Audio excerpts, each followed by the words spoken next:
네, 안녕하세요. 오늘도 일요일 우상호 비대위원장의 기자 간담회를 시작하도록 하겠습니다. 오늘 사회를 맡은 신현영 대변인입니다. 먼저 우상호 비대위원장의 모두 발언으로 간담회 시작하겠습니다. 네, 제가 중앙위원회에서 비대위원장으로 인준된 게 6월 10일이었으니까 이제 한 달 된 것 같습니다. 그래서 겸사겸사 정례 간담회를 시작하도록 하겠습니다. 지난 한 달간 제가 중점적으로 추진했던 일들은, 첫째는 선거 패배의 후유증을 조기에 수습하고 당의 분열을 극복하는 일에 좀 주력을 했습니다. 그래서 당내 주요 구성원들과 리더 그룹들을 연쇄적으로 회동해서 협조를 부탁하고, 또 다양한 평가들이 각 선수별로 또 그룹별로 이루어질 수 있도록 유도하고, 의원 워크숍에서 이것을 이제 총괄적으로 정리해서 다시 당이 재출발할 수 있는 그런 토양은 만들었다고 생각을 합니다. 그래서 빠르게 안정시켰다, 이렇게 평가를 자평을 하고요. 두 번째는 이제 전당대회 준비가 매우 시급했기 때문에 전당대회 규칙을 확정하는 일이 이제 두 번째 과제였습니다. 잘 아시는 것처럼 약간의 갈등이 있었습니다만 빠르게 정리해서 확정했다, 이제 이렇게 자평을 합니다. 그리고 이제 우리 당이 가야 할 미래 방향에 대한 제시, 유능하고 겸손한 민생정당이라고 하는 방향을 제가 제시하고, 또 두 번째는 강력한 야당, 견제력이 있는 강력한 야당을 구축하는 일, 이 두 가지를 목표로 해서 계속해서 좀 진행되고 있다, 이렇게 말씀을 드리겠습니다. 이제 이번 주부터의 저의 과제는 이제 수없이 많은 후보들이 이제 출마 선언들을 하실 테니까 전당대회를 변화와 혁신의 경쟁장으로 만드는 일, 이것을 제가 좀 많이 도와드려야 되겠다, 이런 생각을 가지고 있습니다. 그래서 앞으로 출마 선언을 이미 하신 분도 그렇고, 앞으로 출마 선언을 하실 우리 당의 인재들께서는 민주당을 앞으로 어떻게 끌고 나가려고 하는 것인지, 이 지도부가 되시면 어떻게 민주당을 변화하고 혁신해 갈 것인지, 이런 내용들을 중심으로 경쟁해 주셨으면 좋겠다 하는 그런 바람을 부탁드리겠습니다. 그래서 저도 이제 그런 쪽에 같이 지도부 한 사람으로서 저도 그런 혁신과 변화의 경쟁의 제안을 좀 계속해 나가는 것으로, 그렇게 분위기를 좀 터나가도록 그렇게 하겠습니다. 지난번에 제가 당원 청원 제도를 도입하겠다. 이것은 이제 소통에 관한 문제이고요. 지금 그 관련된 실무자들에게 기획을 지금 맡겼습니다. 그래서 다음 주 초반 중에 보고를 드릴 생각입니다. 당원들이 개별 의원들에게 문자를 보내지 않으셔도 당의 지도부가 의견을 수렴해서 반영할 수 있는 소통로를 만들겠다. 이것이 이제 첫 번째 과제고요. 오늘 드릴 말씀은 오랫동안 저의 수건 사업이기도 하고 꿈이었기도 했었습니다만, 당의 인재 육성 시스템을 만들어야 되겠다, 이걸 추진해야 되겠다 하는 얘기입니다. 그래서 민주정책연구원 산하에 인재를 발굴하고 육성하는 시스템을 안정적으로 구축해야 이 당이 새로운 미래의 인재들을 육성하는 그런 시스템 완성되지 않겠느냐, 이런 생각이 들고, 이것이 혁신 과제다, 저는 이렇게 생각합니다.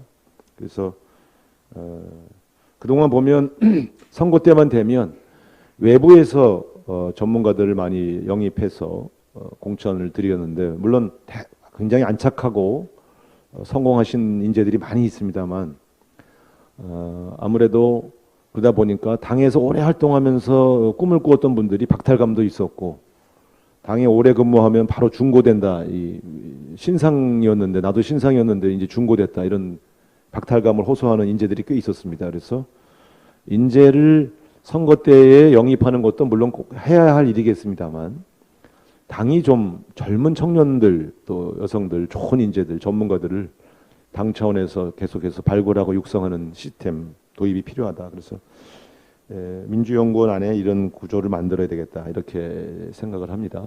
이 문제에 대해서는 노웅래 연구원장님한테도 부탁을 드렸습니다.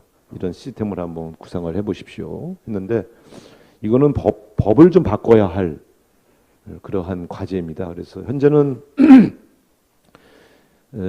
정당 산하에 있는 싱크탱크를 독립적으로 운영하고 있습니다만 여기는 정책 연구만 하게 되어 있어서 인재를 발굴하고 육성하는 것이 지금 현재 허용되어 있지 않습니다. 그래서 여야가 다 공히 이런 과제가 있기 때문에 여야 협상을 통해서 정당 내에 인재를 육성하고 키우는 그런 시스템을 싱크탱크 안에 둘 수 있도록 하는 법 개정을 추진할 그런 계획입니다.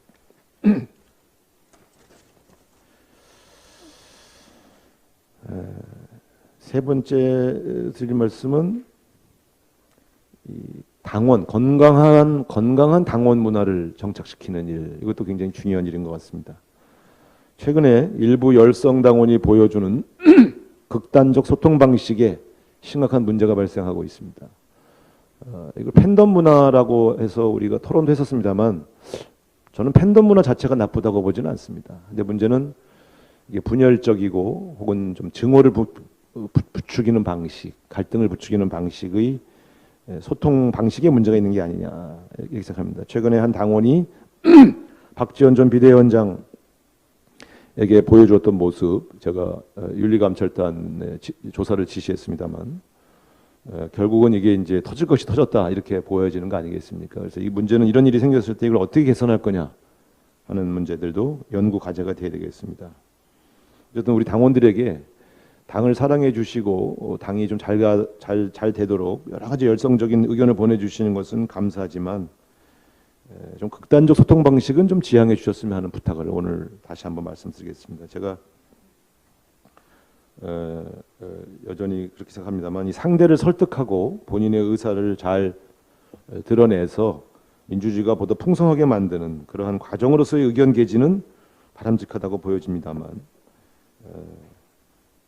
지나치게 이 갈등과 증오를 증폭시키는 방식, 이것은 분열이 더 고착화 될 수 있다는 점에서 이 문제에 대한 개선을 반드시 해야 되겠다. 그래서 이거에 대해서도 당이 한번 좀 제도적 개선 방안을 고민해 보도록 그렇게 지시할 예정입니다.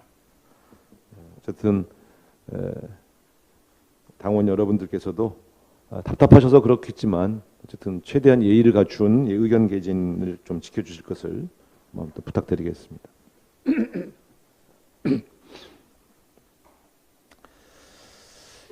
이준석 대표 이 징계 문제로 국민의힘이 심각한 내용이 보여집니다만 저는 뭐 그 문제에 대해서 말씀드리고 싶은 것은 아닙니다만 이 문제가 불똥이 국회로 튀고 있습니다.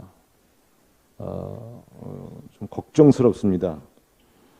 집권 여당이 민생 문제에 집중하지 못하고 내부 권력 다툼에 집중하는 모습도 바람직하지 않지만 그런 혼란 때문에 여야의 협상이 제대로 진행되지 않아서 원 구성이 지연되거나 미뤄질 가능성이 매우 높아지고 있습니다. 오늘도 박홍근 원내대표랑 통화를 했습니다만 원래 박홍근 원내대표와 저의 구상은 이번 주말 중에 협상을 마무리하고 다음 주부터 국회를 정상화한다 이런 계획을 합의한 바 있었습니다만 오늘 일요일인데 오늘 확인해 보니 협상에 진척이 전혀 없다 이런 걱정을 좀 나눴습니다. 그래서 국민의힘에게 한 번 더 당부드리고 싶습니다. 당 내부가 복잡한 것은 제가 이해합니다만 또 수습이 더 먼저인 것도 이해합니다만 그것 때문에 민생을 돌봐야 할 국회 일정이 늦어지는 것은 국민들에게 피해로 돌아가기 때문에 당 수습을 하시더라도 여야 협상을 좀 오늘 중으로라도 여야 원내대표 회담을 열어서 원구성 협상을 마무리 지어 주실 것을 부탁드리고 싶습니다.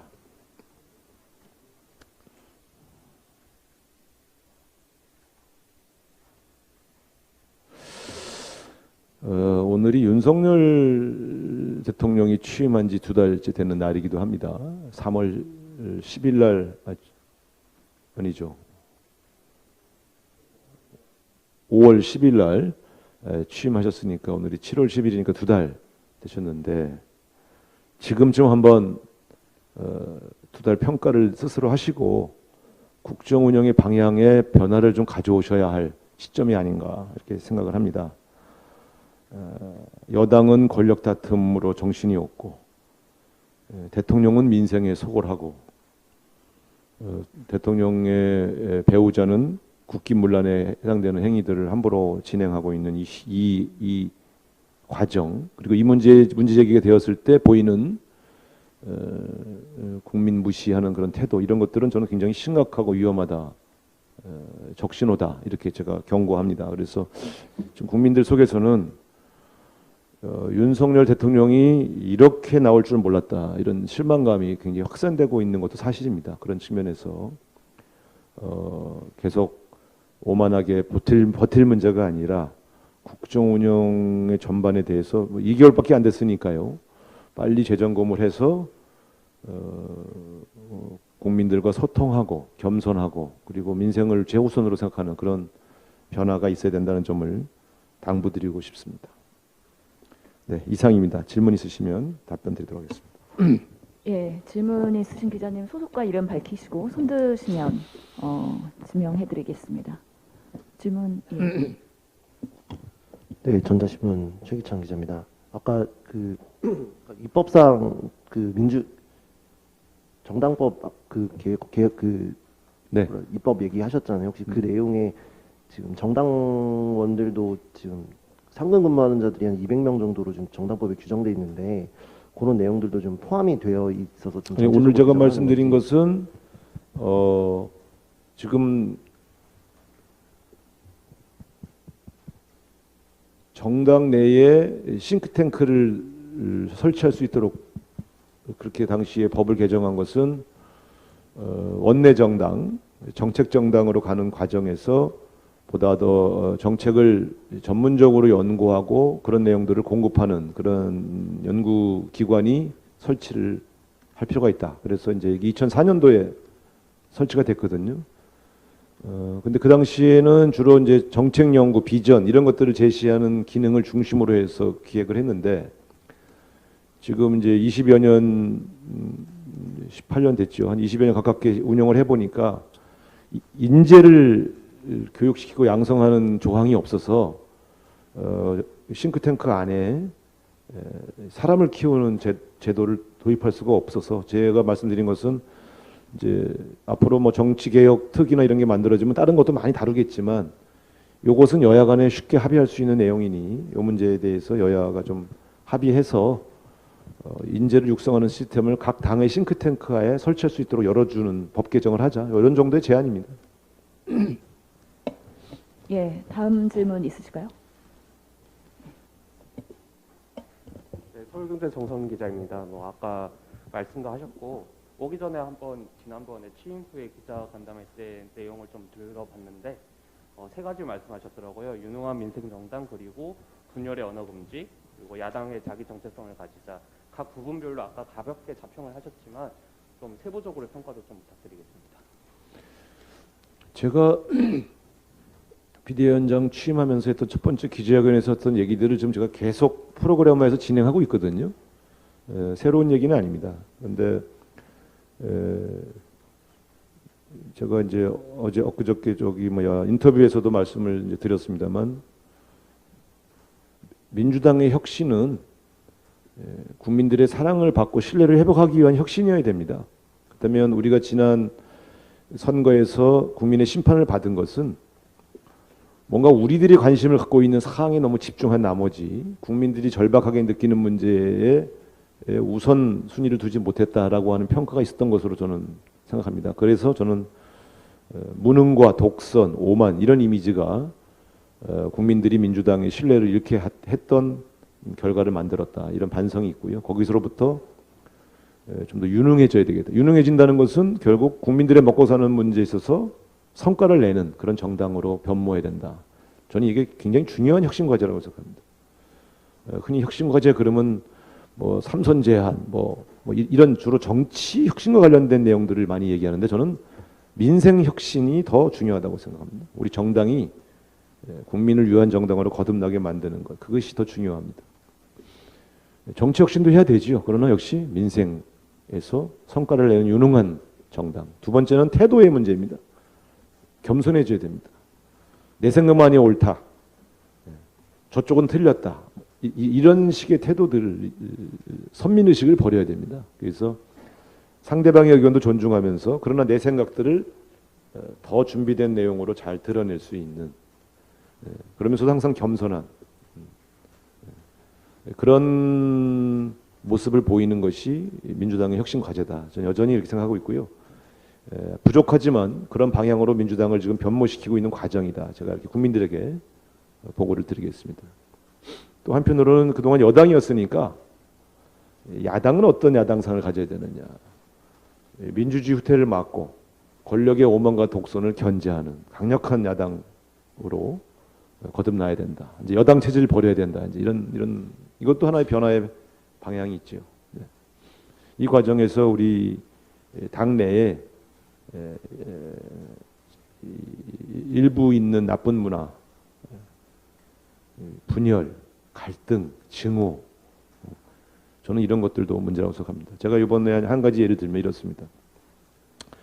이번에 룰 개정 관련해서 견해가 다른 의원들이 있을 수 있습니다. 저는 그건 충분히 인정합니다.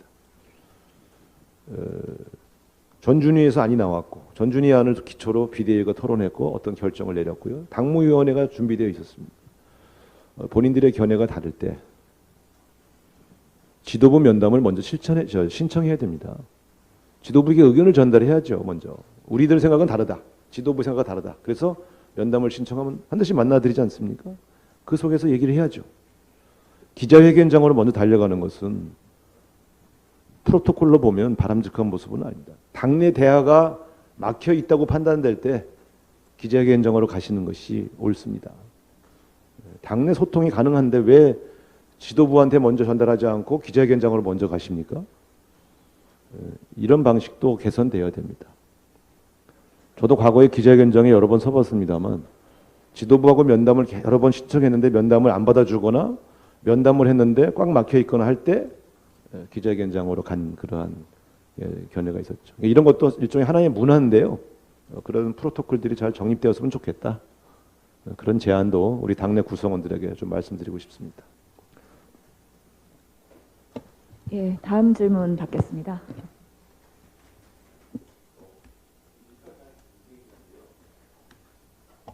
디지털 타임스 김세희 기자인데요. 네. 그 엊그저께 인터뷰하실 때 그 공공기관장 거치 논란 때문에 그 임기를 좀 대통령이랑 맞추는 법안을 만들어야 된다 이렇게 좀 답변을 했던 걸로 좀 봤는데요. 혹시 이제 일각에서는 뭐 산업부 블랙리스트 의혹과 좀 관련이 있는 게 아닌가 뭐 이런 전망도 이런 관측도 나오는데 거기에 대한 좀 설명 좀 부탁드리겠습니다. 제가 비대위원장 취임 이후에 이 문제에 대해서 3번 말씀드렸습니다. 이게 제도 개선의 영역이지 사법적 처벌의 대상이 되는 것이냐 하는 얘기를 여러 번 얘기했습니다. 그때 말한 제도 개선이 바로 이 얘기입니다. 그러니까 저는 새 정부가 자신들의 공약, 자신들의 정책과 노선을 함께할 인물들이 정부 부처나 혹은 여러 산하기관에 장이 되어서 같이 움직이길 바라는 마음을 이해합니다. 그건 당연합니다. 그게 나쁘다는 게 아닌데요. 문제는 이걸 제도 개선을 해서 해결할 문제지 감사원 감사를 시키고 수사기관을 동원하고 그래서 해결할 문제냐. 그분들도 임기제 공무원으로 임기가 있는데 그러면 무슨 이유로 그만둡니까? 그래서 저는 이제 이게 지금 반복돼 왔거든요. 정권 교체마다. 그래서 적어도 대한민국의 국회가 이런 문제를 제도 개선 문제로 접근해서 해결을 해야지 언제까지 이게 반복할 거냐 하는 그런 문제의식이 있습니다. 그래서 특별법을 만들어서라도 합의가 되면 그러면 임기제 공무원과 대통령 임기를 맞출 수 있지 않습니까? 근데 이건 놔두면요. 그 다음 정권 교체 때 또 생겨요. 이거. 또 생기고 또 생기죠. 아니 대한민국의 국회의원들이 바보가 아니지 않습니까? 이런 문제가 뻔히 보이고 이게 또 반복될 거라는 걸 알면서 왜 제도 개선을 안 합니까? 그 얘기를 한 것입니다. 네.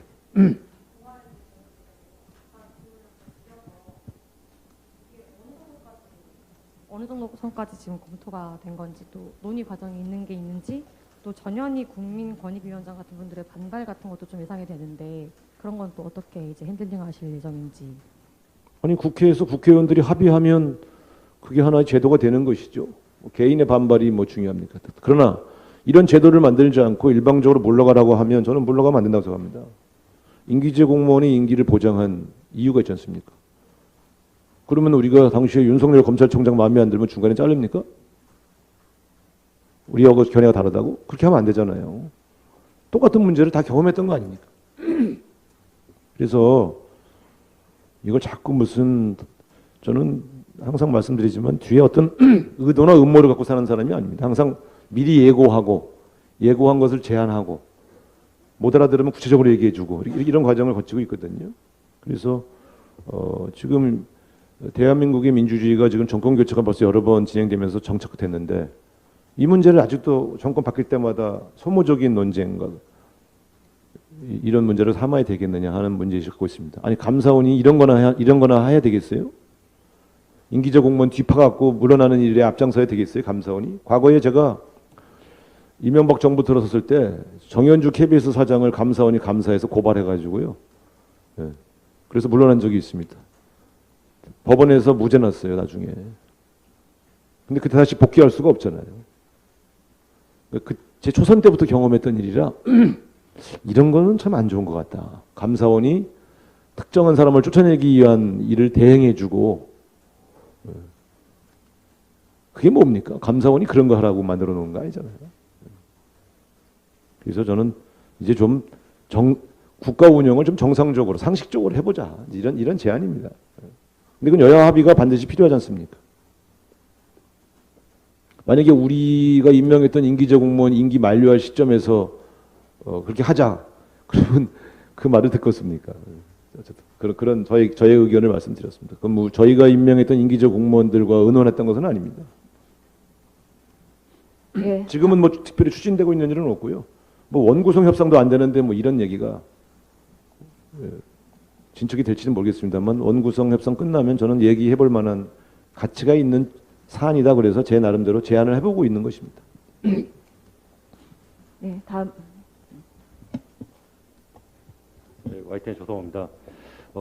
윤석열 정부가 지난주부터 이제 민생 경제 관련 대책 회의도 하고 대책을 하나씩 내놓고 있는데 이에 대해 구체적으로 어떻게 평가하시는지 궁금하고요. 그리고 윤 대통령에게 국가 운영 방향에 대한 변화를 한번 점검해 달라고 요청을 하셨는데 직접 만나서 제안하실 생각은 있는지 여쭤볼게요.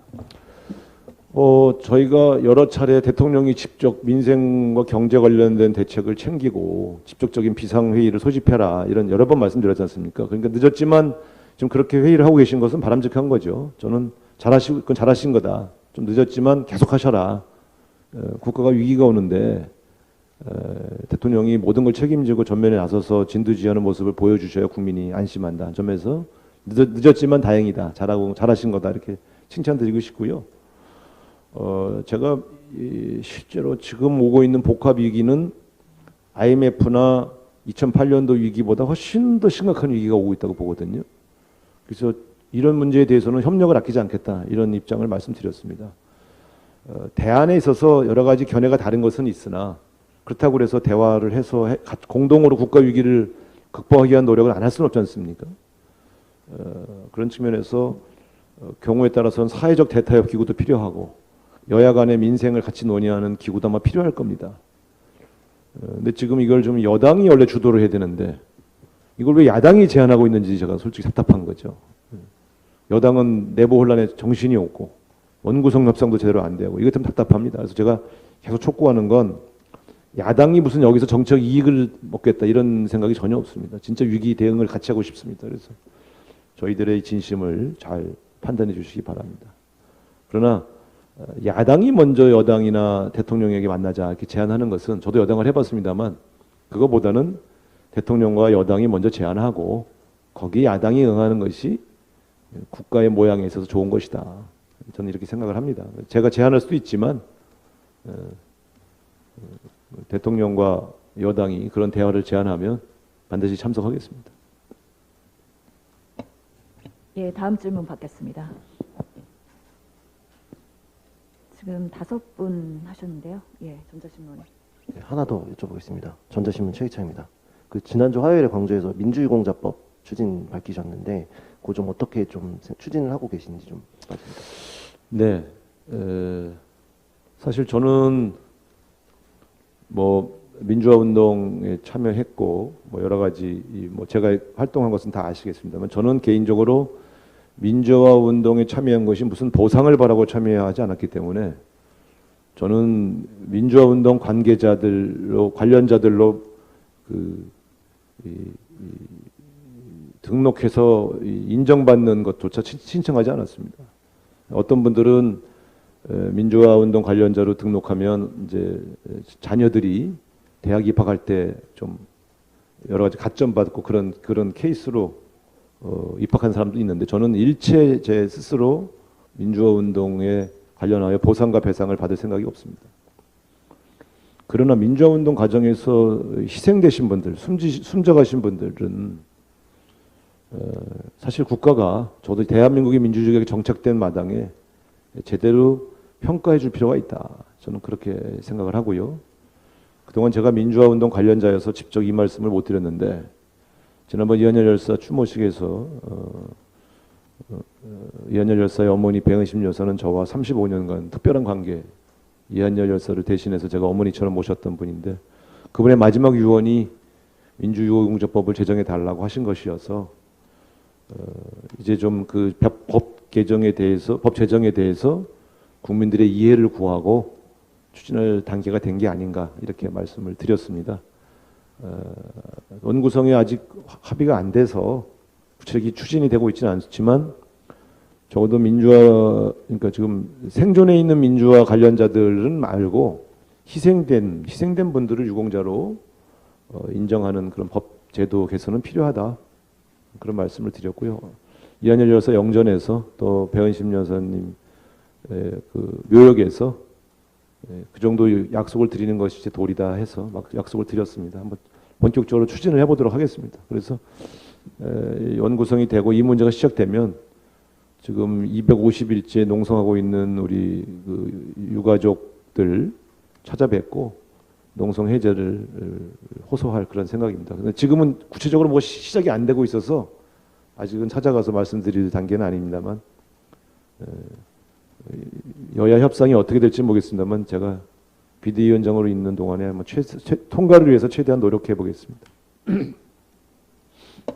예, 다음 질문 있으실까요? 네, 네, 매일경제 성송입니다. 아까 그 민주연구원법 개정 관련해서 한 가지 여쭤보고 싶은데요. 이게 특별히 정당 싱크탱크에 그런 기능을 두도록 하는 생각을 하시는 게 있으신지, 가령 별도 기구로 설치를 해도 되고 지금 있는 뭐 정치학교 같은 걸 운영을 해도 될 텐데 굳이 싱크탱크 안에 이런 기능을 두겠다고 하는 이유가 무엇인지 좀 구체적으로 설명해 주시면 감사하겠습니다. 인재를 육성하는 데에는 재원과 전문적인 인력이 좀 필요합니다. 근데 지금 적어도 국가의 재정 보조금의 30%를 각 당의 싱크탱크가 쓸 수 있도록 허용해 놨거든요. 그래서 그 재원을 쓸 수 있게 하기 위해서 그 민주연구원 산하로 두는 것이 좋겠다 이런 말씀을 드렸고요. 또 민주연구원 안에는 석박사급수로 이루어진 전문 연구원들이 지금 상근하고 있습니다. 그분들이 갖고 있는 정책적 능력 이런 것들을 교사로 활용할 수 있게 하기 위해서 또 그 단위에 두는 것이 가장 바람직하다 이렇게 보고요. 정당 안에 두면 대표가 바뀔 때마다 이 문제에 관심이 좀 있으면 활성화되다가 대표가 관심이 없으면 다시 또 위축될 가능성이 있어서 독립적인 기구인 당내 싱크탱크 연구원에 설치하는 것이 바람직하다 이렇게 생각하고 있습니다. 참고로 그 정당법 제 38조입니다. 그래서 정책의 개발 연구 활동 촉진을 위해 정책연구소 설치 운영하여야 한다라고 되어 있기 때문에 참고해 주시면 될 것 같습니다. 네. 최지원 기자. 국정원의 서훈 박지원 전 원장 고발 건 관련해서 혹시 추가로 보고받으신 게 있는지 여부와 그 공관위 원장 문제 관련해서 그건 비교적 이제 순탄하게 정리가 됐는데 전준위에서는 5대5로 조금 비등하게 의견이 엇갈렸었다는 얘기를 들었거든요. 그 부분에 대해서는 어떤 식으로 해결이 된 건지 설명 좀 부탁드립니다.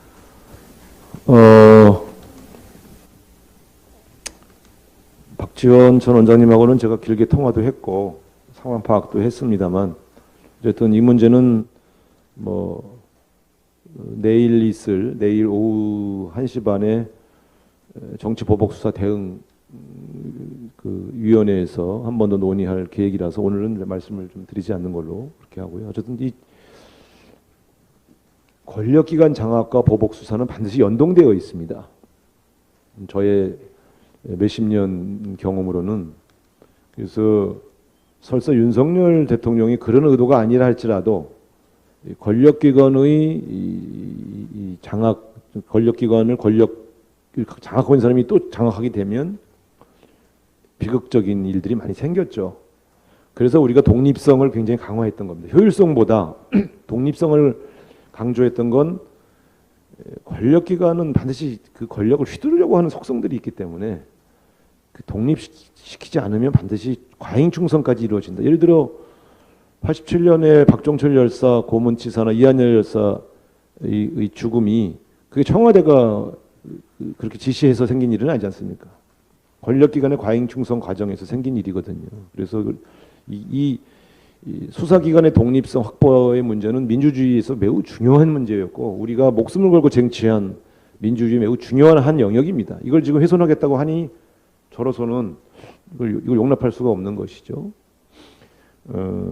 그래서 저 대처를 하고 있다 이런 말씀을 드리고요. 당원 당규상의 당 대표와 최고위원 사이의 그러니까 어쨌든 이게 단일성 집단 지도체제라고 하더라도 집단 지도체제인 건 틀림없습니다. 다만 당 대표에게 이니셔티브를 준 거거든요. 이 얘기는 책임 있는 결정은 당 대표가 주재하여 진행하되 최고위원들하고의 소통을 잘 해라라고 하는 것이 이 제도의 원칙입니다. 그런데 과거에 당 지도부, 당 대표가 최고위원들하고 잘 소통하지 않고 일방적으로 끌고 나갔던 그런 몇 개의 사례가 있어서 그걸 좀 보완해야 되겠다 하는 문제 제기가 전주위 안에 있었다고 합니다. 그래서 저는 그거를 규정을 바꿔서 명문화하는 것도 의미가 있지만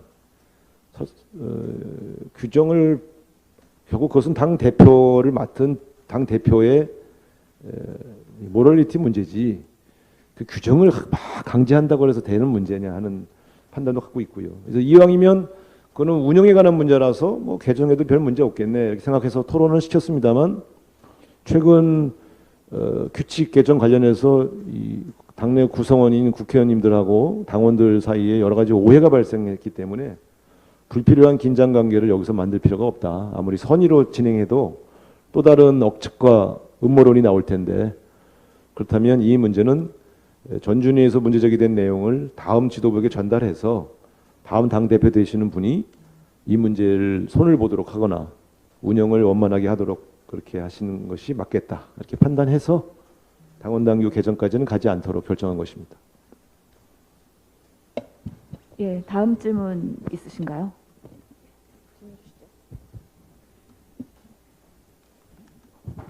안녕하십니까. 저 한국일보 강진구 기자라고 하는데요.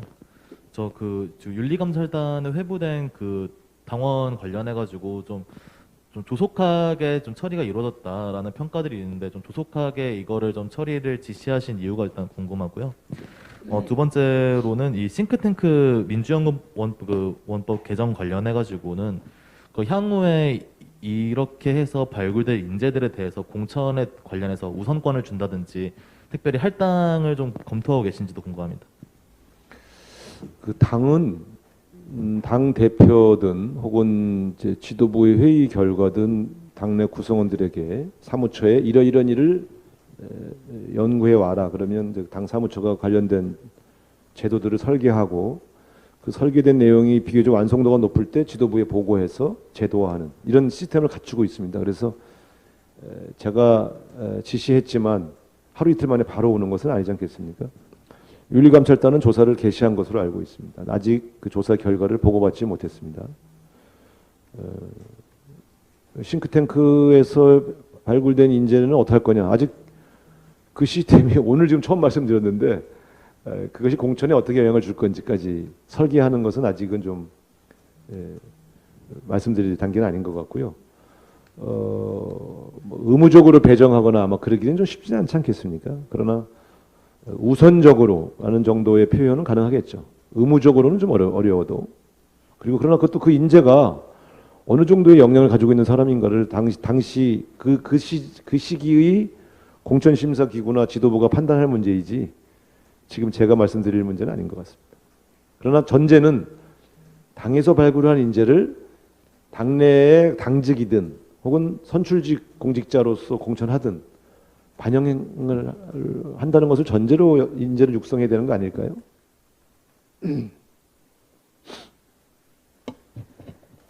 예, 또 질문 있으십니까? 주시죠.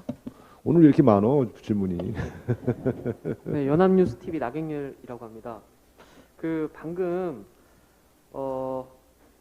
당원 당규 개정하지 않은 이유에 대해서 좀 말씀을 해주셨는데 그래도 이제 개정을 하지 않으면서 좀 특정인에게 너무 유리한 룰이 좀 짜인 게 아니냐 이런 얘기들이 좀 많이 나와서요. 여기에 대해서 좀 생각을 듣고 싶습니다. 이미 확정된 룰이요. 글쎄요. 저는 사실 누구에게 유리한지 불리한지는 잘 모르겠어요. 근데 그렇게 생각할 수 있죠. 주자들은 또 그 주자와 관련된 후보와 관련된 사람들은 민감하게 반응할 수 있겠죠. 근데 지도부는 이게 누구한테 유리하냐 불리하냐를 염두에 두면 당연 공정성 시비에 휘말립니다. 그렇기 때문에 이 제도의 변화에 어떤 긍정적 의미가 있는 거냐. 적어도 당원들의 의사, 국민의 의사, 또 이런 여러 가지 측면에서 과연 유의미한 제도 개선이냐만 주목해서 보면 된다고 생각합니다. 저는 최고위원 경선에서는 이 제도를 도입하지 않은 이유는 이게 상당히 혼란스러운 결과를 만들어낼 수 있겠다. 부작용이 심각하겠다고 판단한 거지. 누가 나올지도 모르고요. 누구한테 유리한지 불리한지 솔직히 관심도 없습니다. 근데 당 대표 경선에서는 적어도 뭐 4-5명 정도를 컷오프하는 데 적용한 것이라서 5명을 3명으로 컷오프하는 데 있어서 여론조사 반영이 크게 혼란을 부추길 것 같지는 않다. 그런 생각은 했습니다. 그래서 저는 어떤 제도의 도입이 사후에 혼란을 야기할 가능성이 있는 제도의 도입은 좀 신중한 편입니다. 이 제도의 도입이 나에게는 매우 불공정했다라고 말해서 그것이 그 제도 자체의 정당성까지 흔들 정도의 문제제기가 될 만한 제도 개선은 지도부는 좀 신중해야 한다는 입장을 좀 가지고 있었습니다. 어쨌든 지금 뭐 이 제도를 가지고 누가 아직 나올지도 모르는데 안성되지 않았는데 유불리를 먼저 고민하는 것은 좀 바람직하지 않은 것 같아요. 예, 이제 10분의 질문을 받았습니다. 이 정도로 저희가 네. 두 분이 더 있습니다. 네. 우선 박소희 짧게 기자님 말씀 주세요. 예. 짧게 여쭤볼게요. 네. 그 공공기관장 임기 관련된 법 개정이나 민주연구원에서 인재 양성에 대한 법 개정도 사실 과거에 다 민주당이 할 수 있던 것들이었는데 미뤄진 측면이 있는 거잖아요. 그리고 지금 이제 위원장님께서는 임기가 또 짧으신 상황이라서 이게 실제로 될지에 대한 좀 의구심이 들기도 하는데 어떻게 좀 실현하실 수 있다고 보시는지 궁금합니다. 제가 비대위원장이 돼서 제일 고민한 건 저는 뭐 3개월도 안 되는 임기 안에 너무 의욕을 부려서 다음 당 지도부들이 해야 할 일을 미리 다 해놓는 일은 안 하지 않겠다 이런 결심을 하고 있었습니다만 그러나 이것은 다음 당 지도부라 하더라도 누가 되시든 저와 비슷한 고민을 하지 않겠는가 생각되는 이 영역에만 제가 지금 검토를 지시하고 있습니다. 인재를 발굴하고 육성하는 일은 다음 당 지도부가 총선을 맞이해서 반드시 해야 할 일이니 이 정도는 설사 제 임기 중에 법제도 개선이 안 되더라도 다음 지도부가 이 정도의 문제 제기는 받아주셨으면 하는 그런 바람까지 포함해서 말씀드리고 있는 것이고요. 임기제 공무원의 일치 문제는 지금 현안이 되어 있기 때문에 제가 그런 제도 개선 문제를 한번 문제 제기식으로 한번 던져보는 것입니다. 여당이 받지 않으면 할 수 없는 일이죠. 그러나 저는 지금처럼 전 정부를 때리기 위한 목적으로 임기제 공무원 문제를 이슈화하는 것은 바람직하지 않다고 생각해서 그 프레임을 좀 바꿔보고 있는 것입니다. 예, 마지막 질문 받겠습니다. 네, 저는 경남도민일보 김두천 기자라고 하는데요. 네. 지역 현안 관련해서 하나 좀 여쭤보려고 네. 합니다. 지금 거제 대우조선해양에서 지금 저 하청 노동자들이 35일동 지금 거의 한 달 넘게, 그리고 그 부지회장 한 분은 지금 자기를 그 용접으로 그 한평 남짓한 공간에 지금 그 자기 몸을 묻고 지금 투쟁 중인데요. 이 관련해서 민주당에서는 좀 어떻게 앞으로 대응을 해 나갈 건지 그 부분이 좀 궁금하고, 지난주 금요일 날 국민의힘에서는 이 부분에 이제 정치권 개입을 하지 말라 이런 식으로 얘기를 좀 한 부분이 있는데, 민주당에서는 좀 어떻게 좀 바라보고 있는지 좀 궁금해서 질문드립니다. 글쎄, 오늘은 제가 그 문제까지 너무 구체적인 사안이어서 제가 뭐 내용도 좀 알고 있습니다만 좀 원내하고 상의해서 드려야 될 말씀인 것 같습니다. 그래서 이 문제는 뭐 여러 가지 문제가 좀 복합적으로 연결되어 있는 사안이어서 제가 좀 말씀드리기는 조금, 오늘은 좀 제가 말씀드리는 건 적절치 않은 것 같습니다. 죄송합니다. 네. 예, 이렇게 기자 간담회를 마무리하려고 하는데요. 예, 우상호 비대위원장님의 마무리 발언으로 마치도록 하겠습니다. 네, 오늘 신현영 대변인하고 맛있는 점심 드시기 바랍니다.